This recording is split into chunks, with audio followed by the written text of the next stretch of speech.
G'day there guys, it's your main man Marky, back at it again with another episode of r/Today I Fricked Up. Now, if you're new to the channel, feel free to subscribe and join my amazing community. You should also head on over to my subreddit r/Marky and post your own stories. If you'd like to share them on this channel, that is. Link down in the description below. With that out of the way, I'd love for you to sit back, relax, chuck a prawn on the barbie, and get ready for some good content. Hope you love it. Today I effed up by almost killing myself and 5 people in a sauna. Today after my workout, I decided to try out my gym sauna room. I went into the sauna, which was practically full, had about 5 people in it, and after spending about 10 to 15 minutes, I was barely sweating. I decided that it would be a good idea to pour some water on the heating system, the ones that has rocks on top. I asked the people in the room if they would like me to make it a bit hotter by splashing some water on the rocks. Everyone said yes. I took the little wooden water container that every sauna has, left the room, and went to the pool that's located just outside the sauna. I filled up the bucket, came back into the sauna, and proceeded to splash a lot of water on the rocks. The room got much hotter right away. For some reason, my eyes started burning and my lungs felt like they were on fire. Everyone in the room started wheezing and coughing. We all rushed to get out of the sauna, the door is pretty small, and it was complete chaos. Everyone in the pool area was extremely confused as to why we all came flying out of the sauna. We were wheezing and coughing and dry heaving. I tried to figure out what was going on, and I realized that the pool water is full of chlorine. When I poured it on the rocks, the steam it created must have irritated our eyes and lungs. Sure enough, after googling around a bit when I got home, I realized that what I essentially did was gas everyone in the sauna with chlorine gas, which is what was used in World War I as a chemical weapon. Update: I'm an immigrant student studying English in America. Where I'm from in Palestine, it is okay to pour water on rocks in sauna. There will definitely be a sign in that sauna about how you shouldn't do that soon. I don't think his is a common problem. OP is just a very dumb person. It takes just one person to create the need for a sign. So true. Why do you think every prescription medication commercial nowadays has to have the line, "Do not take drug name if you're allergic to drug name," or its ingredients? Usually at the beginning of the warning/side effects part of the ad. Because there are far too many dumb people in the world who need very basic things spelled out for them, and it's easier/cheaper to put up a sign/put a line in a commercial than have to deal with lawsuits from the idiots. First time's a warning, second time and we charge you with war crimes, buddy. George W is laughing. And our next story is by user Big Ring Cycling, titled TIFU, telling my dad about the Karen meme. My family loves to overshare. This lack of filter sometimes has the tendency to get people into trouble because not all the information is provided, even when it's meant harmlessly. My parents are a bit older, prime OK boomer age. I was talking to my dad the other day on the phone because his birthday dinner was a few days later. I asked how mum was doing and he goes on to tell me a story how my mum and aunt, Karen, were at the store and the cashier made a mistake. My aunt went off on the cashier and asked to see the manager. My mum was mortified and tried to calm her down, but she wasn't having it. I then mentioned to my dad, "That's such a Karen thing." He goes on to say, "Yeah, your aunt does a lot of that." I tell him, "That's the funny part. The Karen meme is a real thing.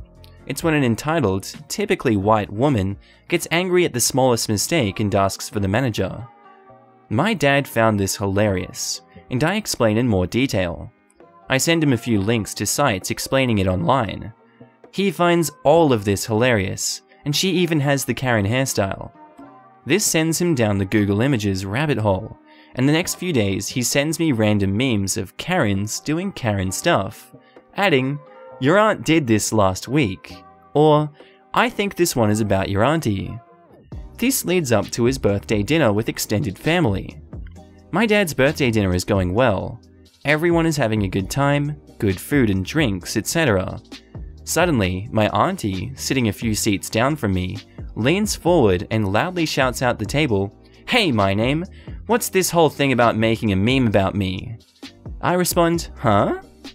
She then tells me my dad sent her all these memes about things she's done. He didn't give her context that it's just a generic meme from the internet and what it's about. Now my auntie thinks I made all these memes about her real-life events. At this point, the entire family thinks I created this meme on the internet about my auntie's antics in public. There's a back and forth discussion about it being really rude of me. She's pulling a Karen and starts chewing me out. Meanwhile, I'm looking at my dad like, WTF mate, back me up here. My dad finally steps in to say that this is just a random viral internet thing and that I didn't make these up behind my auntie's back. Even after explaining, she's a bit irritated. It is apparent she's embarrassed that she is so much like a Karen and couldn't tell the difference between the stories online and her own encounters. r/entitled parents, eat your heart out. Well, you could argue that she did speak to his manager, the dad. That's good. I think the dad brought this to the table as a way to let the aunt know what everyone sees, and this is an attempt to rein in her behavior. Yeah, a lot of what I thought was the dad being dumb stuff when I was a kid was actually a carefully thought out plan and that was way out of my teenage league. She's embarrassed that she couldn't tell the difference between her life and the memes. The embarrassment. Karen is becoming self-aware. I was gonna say that hopefully this led to a moment of self-reflection and a change of behavior, but we all know this Karen is currently trying to find the internet's manager to get these libelous memes removed. That she is. You've got to wonder if the self-awareness kicking her in the face like this could encourage her to get her act together. A bit of an, oh god, do I really act like that? Has potential. No, it's the children who are wrong. I need to speak to their manager. This is like the hipster who got mad at someone that used a photo of him for an article saying all hipsters look alike, and it turned out to be a stock photo of a model who looked exactly like him. Right after the article was published, MIT Technology Review promptly received an email from someone who claimed he was the man in the photo and hadn't given his consent. He accused the publication of slandering him and threatened legal action, writing, "You used a heavily edited Getty image of me for your recent bit of a clickbait about why hipsters all look the same. It's a poorly written and insulting article, and somewhat ironically about 5 years too late to be as desperately relevant as it's attempting to be, by using a tired cultural trope to try to spruce up an otherwise disturbing study. You lack a basic journalistic ethics, and both the manner in which you reported this uncredited nonsense and the slanderous, unnecessary use of my picture without permission demands a response, and I am of course pursuing legal action.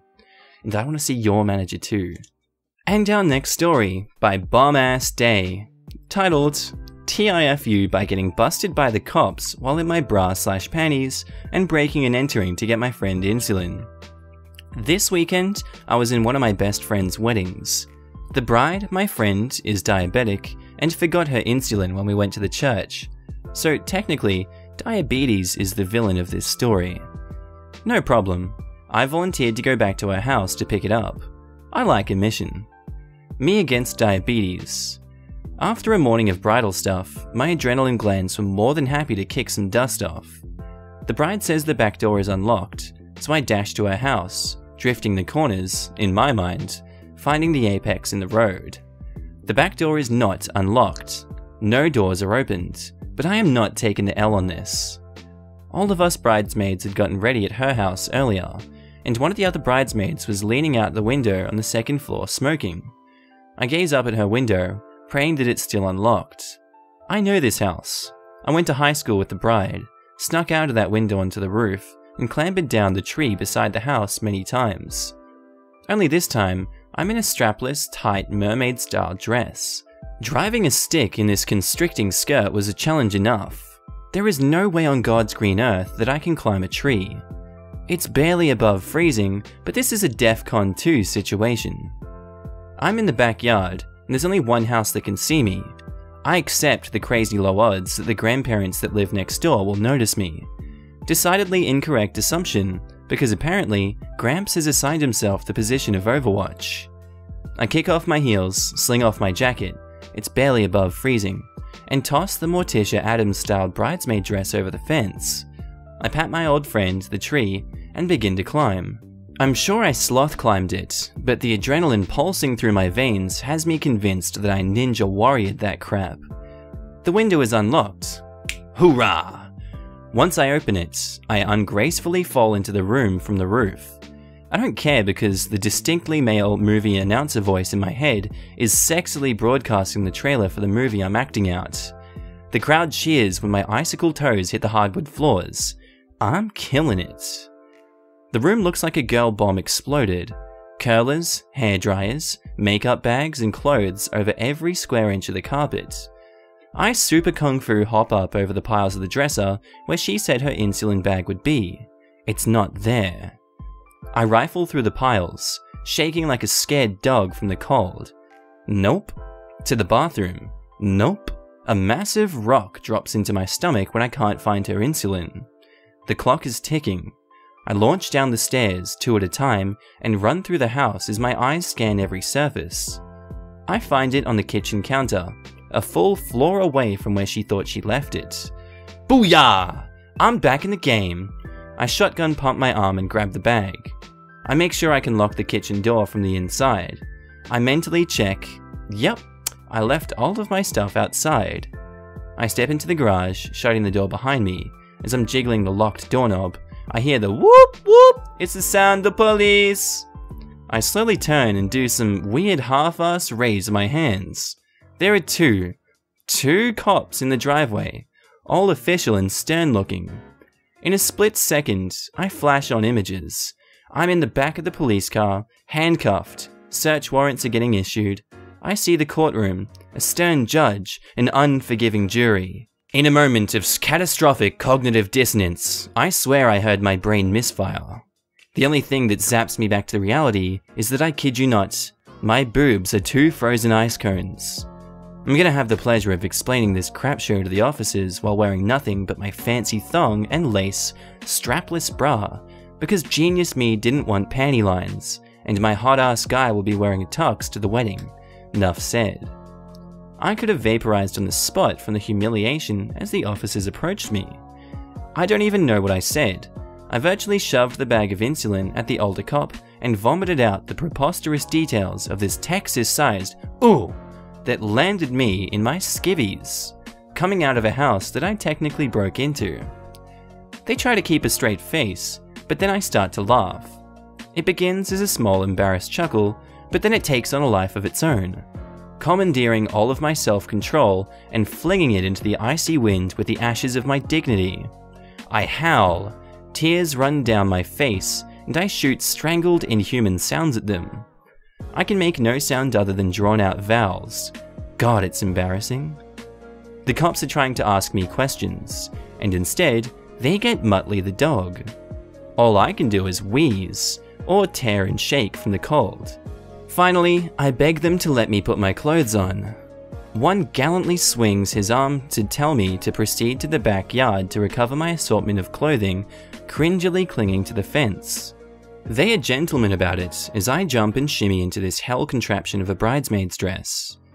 They ask me if there's anyone that I can call from the family to confirm the story. I call the bride, she doesn't pick up. I call the bride's mum, she doesn't pick up. I call the love of my life. He picks up on the first ring. God, I love that man. He doesn't know why I left the church, but immediately goes into solve this crap fast mode. He gets a bride's dad. It gets sorted. My guy is waiting in the parking lot when I pull up. Panic rolls across his face when he sees me, thinking I've been crying. I laugh the rest of my makeup off with him when I tell him the story. We're getting married soon, and I think the bride should have to perform a commensurate task to climb a tree in freezing weather in her underwear. I'm definitely taking suggestions. This happened in a decently small town. This story has ripped through the gossip mill like Taco Bell through the colon. My oldest brother is apparently friends with a young cop that I could never make myself look in the eye. Yep, never living this down, and I'm never more grateful to have moved away. Also, life pro tip, I'm an idiot, so maybe you all know this, but don't hand your phone to the police. Put the call on the speaker or show them the text from your hand. Do not physically place your property in the care of the police. Advice from a law student who was more than happy to lecture me for 20 minutes at the reception. I'm sure the officers were playing the age-old game of, what drugs is this person on, when they saw you? Adrenaline's powerful stuff, my man. As someone with type 1 diabetes and is dependent on insulin, not all heroes wear capes. Some wear fancy underpants. Bless you, OP. Woo! Stopping diabetics' ketoacidosis in its tracks. And our next story is by user Finger in My Butt, titled, TIFU by getting my prostate checked by a doctor in front of my dad. This actually happened on September 11th, 2001, and the memory has just came back to me. Here's a little background leading up to the frick up. I was 11 years old and began to have really bad pains around my lower back. Went to the doctor and x-rays confirmed that I was having a kidney stone. Doctors thought it was highly unusual for an 11-year-old to have kidney stones, so they made me an appointment with a specialist. Fast forward a week later, 9/11. I returned to a specialist doctor so they could check me out and run more tests. So my dad and I are waiting in the room, waiting for the doctor, playing I Spy or something, and the doctor walks in. He tells us that he wants to check my prostate to see if there's anything unusual going on. My dad consented, and then I was told to drop my pants. My doctor puts on his gloves, gets the lube ready, and then it was go time. The doctor then checks my prostate, feeling all around to determine if there was anything unusual. Here is where the frick up comes. While the doctor is doing his thing, I look straight into my dad's eyes and say, "Wow, this feels good." My dad just looks at me with a blank stare. At the time I didn't think anything of the comment, but now looking back, I'm not sure who felt more uncomfortable, my dad or the doctor, who was still conducting the test. I cringe every time I think about this now. Is this just the golden trio? It's 9/11, there's some interesting things happening and your dad's involved? Oh, spicy! I love how 9/11 thing ended up being totally irrelevant. The whole time I was wondering how 9/11 would come into play, and then it didn't. Where were you during 9/11?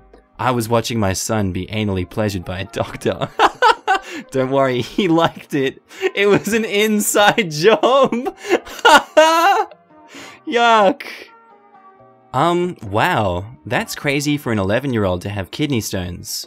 Were you mainlining soda? Was the doctor a dude with huge hands? Why? Why do you have to know if the doctor had huge hands? What's wrong with you? Back then, I was a Dr. Pepper fiend. 10 years ago, I started drinking nothing but water, but still occasionally get a tiny kidney stone.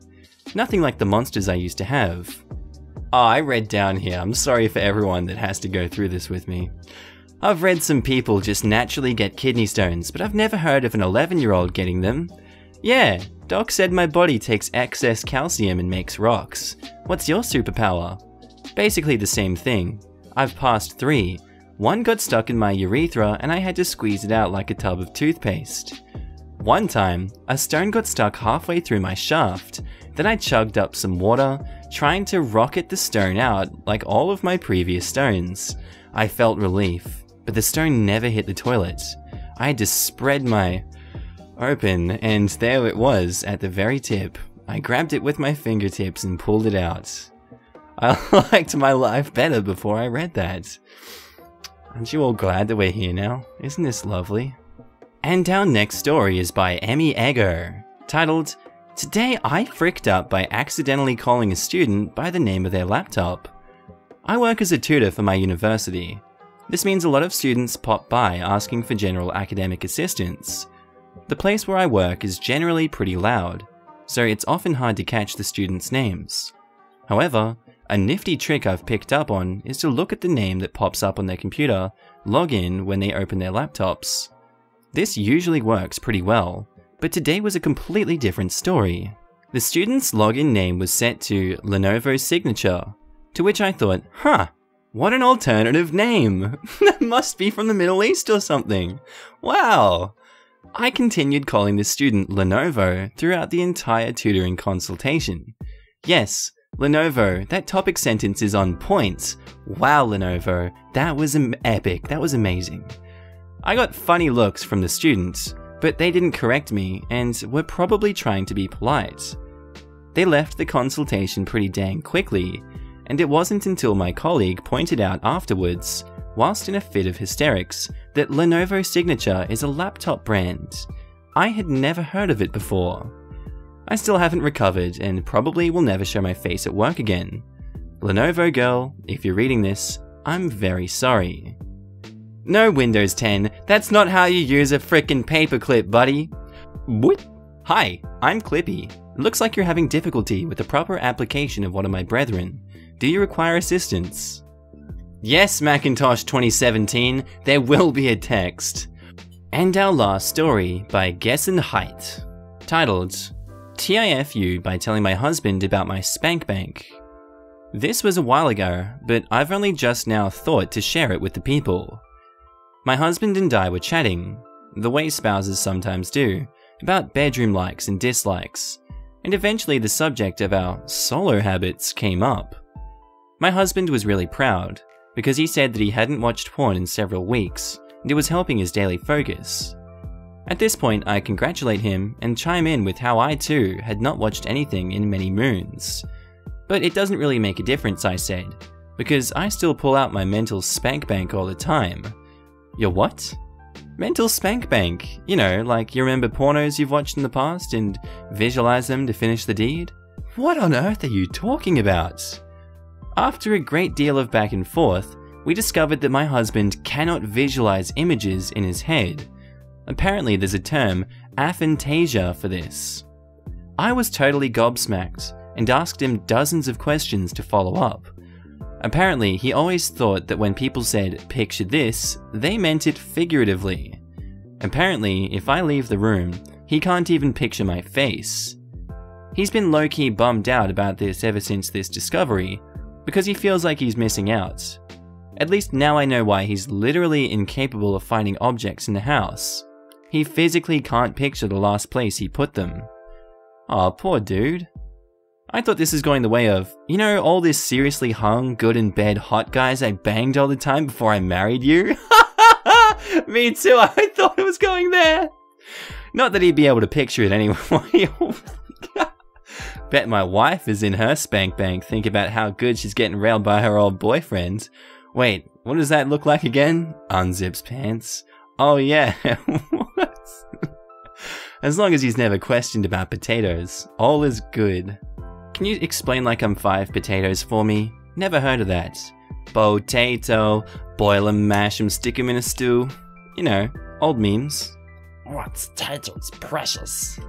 Alright guys, I know some of you ask me to give my opinions on things with these TIFUs.